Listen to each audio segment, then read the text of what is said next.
Areeb Islam Sahib, Assalamu alaikum, and to audience also.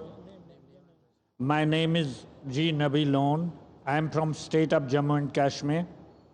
I congratulate Your Excellency for accepting the Islam. My question is this, that here in our country, very recently, in one of our states, a minister befriended another very exceptionally glamorous lady, and both stalked into the lands of Islam and accepted thereafter Islam, and our ulamas, without doubting them, guided them how to do. What followed thereafter is history. My question is regarding how to, because we face the matters on grassroots level, how to understand the faculty of the doubt of the people who want to convert themselves into Islam by disguise or by attainment of their personal benefits. This is up to ulamas only, who have to understand this problem, how this can be overcome and understood. Thank you very much. Yeah, it's almost like a political question and a sociology question and a social question all in one.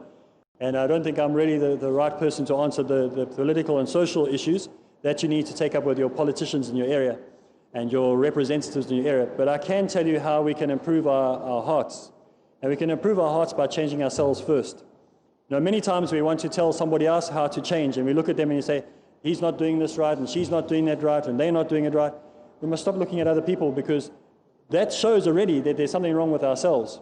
The first step in transition, the first step in change, is to change ourselves. Nelson Mandela in South Africa, when he came out of prison after being oppressed by the apartheid government, by white people like myself or my culture, he came out and the first thing he did was shake hands with a white person.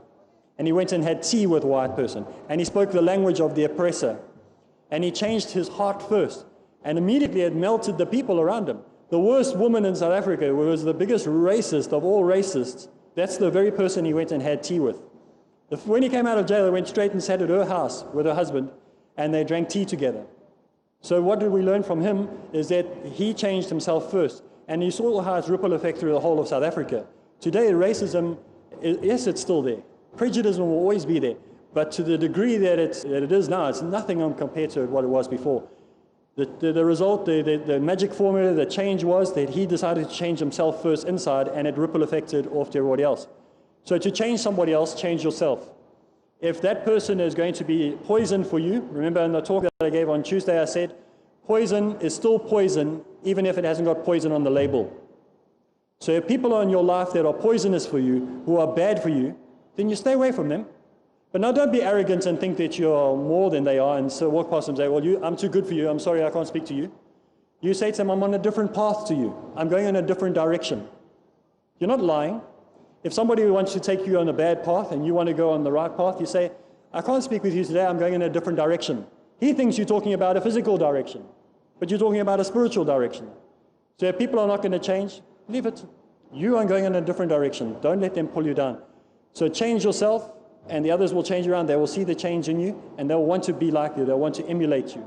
So that's my answer.